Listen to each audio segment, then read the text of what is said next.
Well, before we bring our guests on, Ron, we always got to do this quick segment, a quick round of You Should Know This.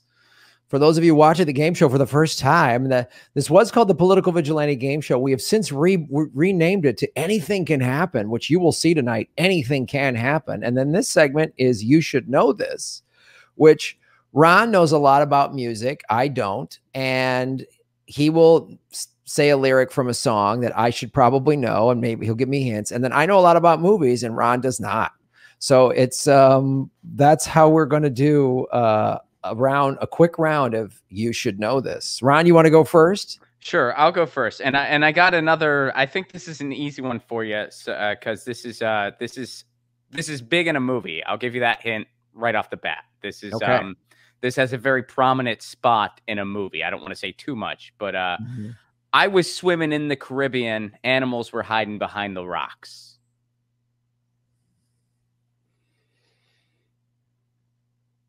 This feels like a punk rock song. Yeah, kind of. Yeah. I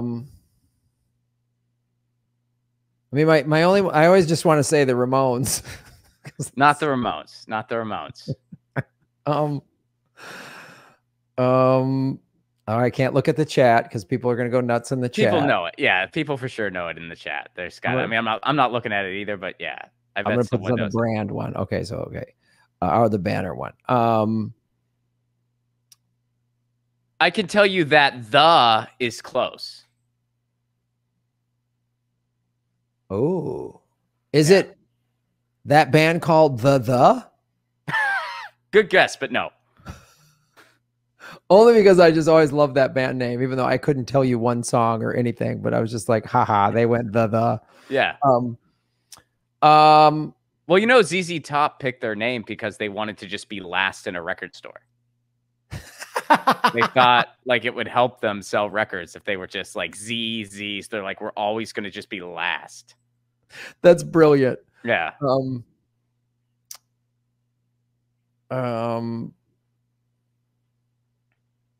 Is that why ABBA picked with an A? They just said we'll be AB and we'll always be. I mean, yeah, probably. All right, I need more clues with this. All right, so the is a clue, and it's in the. I wouldn't say it's a punk song, but it's kind of like in that family a little bit, and think like 90s, like early 90s alt rock type, that sort of wave. And it is the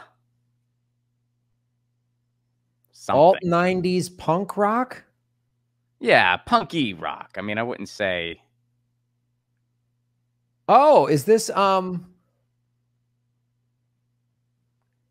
feel like you're about to say it. What's those guys' names? You got it. You nailed it.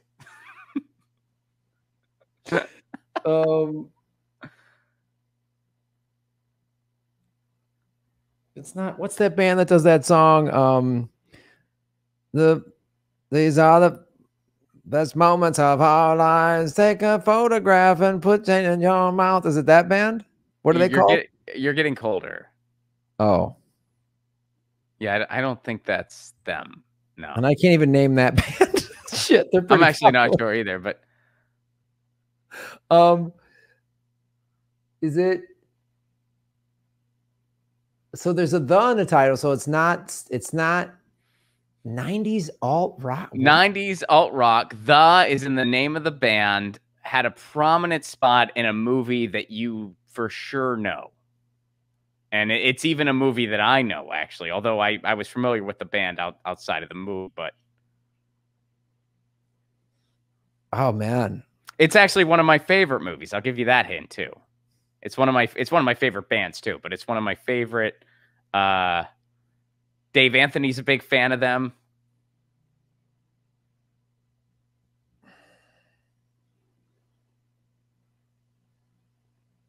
So it's some band that a bunch of dirty weirdos like. Yep. A lot of dirty weirdos at their shows. I can't think of it. Probably better if you gave me the director. Lot of owners. Lot of. Because God, I don't like 90s. I don't even know what the movie was based on a book. The movie came out in the 90s? Yeah, I want to say the movie would have actually been, I believe, a little later in the 90s than when the song came out. The song came out in like the late 80s. The band was really prominent in the 80s and 90s, and this movie came out, I want to say later 90s, although I'm not sure the exact year off the top of my head. Based on a book. The is in the name of the band. It's not The Cure. No, but you're getting closer. Oh. And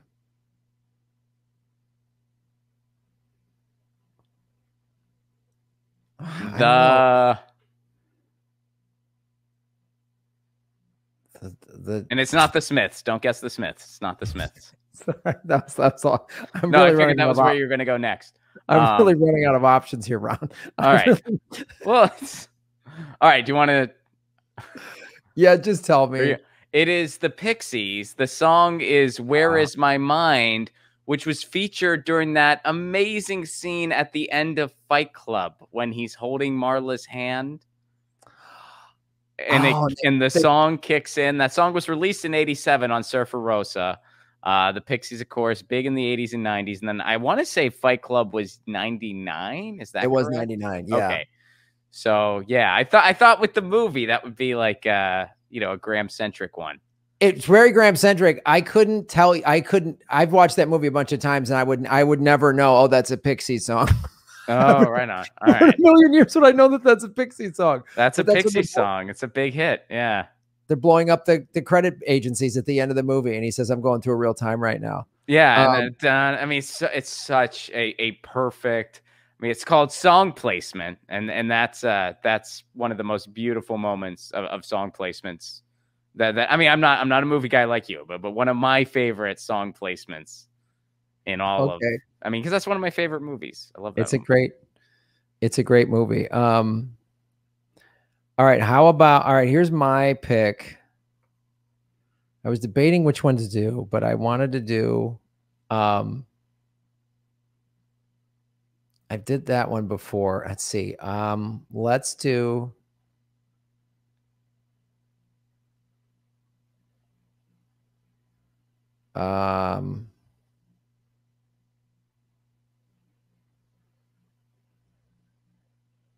okay. Wait till they get a load of me. The Joker, Batman. Oh my God. Yeah, the original Batman, Mike Keaton, Jack Nicholson, and that's like right after that was like right after they took his thing off when he fell into the like the chemicals and became the Joker. Yeah, he reads the headline, he goes, "Winged Bat terrorizes Gotham," and he puts the newspaper down and goes, "Wait till they get a load of me." So you've seen that movie? Yeah, dude, of course. The original Batman? I mean, come on, I'm not that bad. Like, all right, I should have gone a little more obscure. I'm sorry I made it too easy on you. I'm sorry. I guess if you would have went Batman Forever, there's a good chance I'd be clueless. But those first two, like Batman and then Batman Returns, those are classics, man. The next few after that, I did not enjoy as much personally. But man, Batman Returns. Batman Returns might be my favorite out of all of them ever. Ron, please don't say that on this show. Why? Those movies. Batman Returns? I'm sorry. As a Batman purist, they break so many things. I can't. Well, what about even the first one? You weren't into the first one?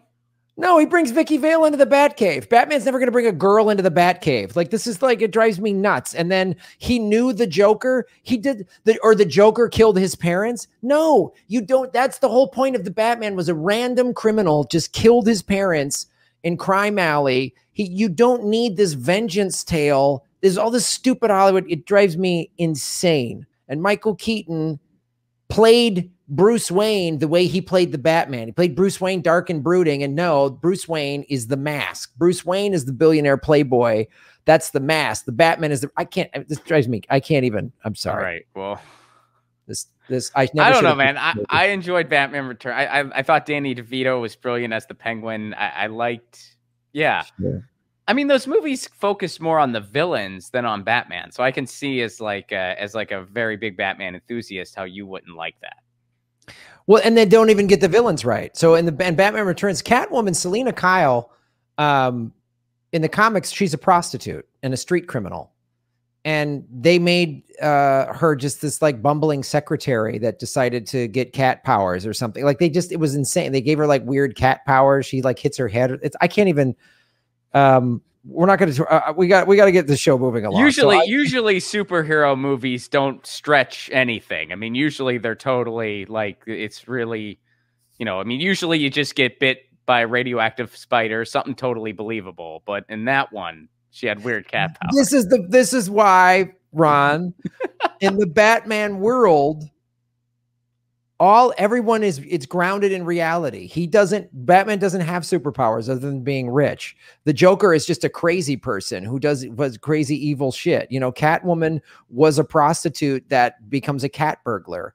And it's all there is no radioactive spiders. There is no Krypton. That's the thing that's great about it. So when they put that crap into Batman specifically, it's like, I can't do it. All right. So let's get this. I'm sorry. Let's bring our first contestant on the show. My former co-host at the Comedy Film Nerds podcast. We did that show together for 10 years. Ron, who is coming on our show for anything can happen? He probably has a lot to say about what we were just talking about, too. He is a writer, he is a podcaster, and the host of Quiet Journeys of Professor Atwood. And you can find more out about him at his website, whitecatentertainment.com. Please welcome to the show, Mr. Chris Mancini. Chris Mancini, how are you? Did you? Oh my God. It's good to be here. First of all, thank you for inviting me. Second of all, you're both wrong about Batman. Both of you. First of all, Batman Returns was not a good film. Graham gets a point there. It was ridiculous. I liked it. Second of all, Joe Chill actually killed Batman's parents, and it was a mob hit. He just wasn't supposed to kill the mother, leaving him an orphan. And there are Batman stories where he actually catches up to him later. So that's kind of a retconny thing, but it does exist. Okay. All right, carry on. I'm getting a word, Chris, that your sound is a little low. Oh, okay. Stand by. How about now? I'll lean up on Perfect. The mic. Okay. That's good. Okay, well, that must have been great, Chris, listening to us and then getting mad at both answers. Actually, you're both wrong. This felt very Comedy Film Nerdsy. Me going off on some Batman tirade and Chris reining it in. It felt very. I honestly thought that it was like, oh, they're kind of doing this to make me feel at home. I think that was really nice of them to change the show to make me feel welcome. I thought it was only authentic Batman if he had nipples on his suit, like that one movie. That's the best one, right? Isn't that the one we're all supposed to like? The Joel Schumacher one, where he literally said in a pitch meeting, I want more bat butt than ever. Yeah, and he got it. He got it. Yeah, and Chris is actually in the garage where we started doing Comedy Film Nerds. Mm-hmm. There's just not 1,000 T-shirts behind me anymore. 1,000 unsold T-shirts that we just gave to a homeless shelter when we closed up the business. All right, let's bring our next contestant on. Frequent guest of Comedy Film Nerds, longtime friend to both myself and Chris Mancini. Ron, tell the fans who our next contestant is on Anything Can Happen. She has been on The Tonight Show, and she's allergic to penicillin. Please welcome Kara Sultanovich. Hey! Hi, everybody. Can I tell you what I just heard for the last 10 minutes? Me, Batman, I wasn't hugged enough. Man, nobody took me to junior prom. Batman wouldn't say that. Protein. Can I tell you what kind of shake I had before this show? Can I tell you? It was just the face of a little baby chicken. A little baby chicken face. And you know what I put inside? I put inside butter, real butter, from the uterus of a cow. I lapped it up and I said, sorry, cow, I'm in charge. Anyways, nice to be here, guys. Nice to be part of the show. I wasn't invited to the junior prom, so I don't think it's appropriate. I can tell because you said a sentence like, Batman would never say that. What are you, a movie exec? How do you know what Batman would say? Did you know that actually Batman's not your neighbor? Did you know that? Did you know it's like saying an alien would never say that? How did you know that? How do you know? Aliens don't drink vegan shakes. I want you guys to apologize for the last 10 minutes. I really do.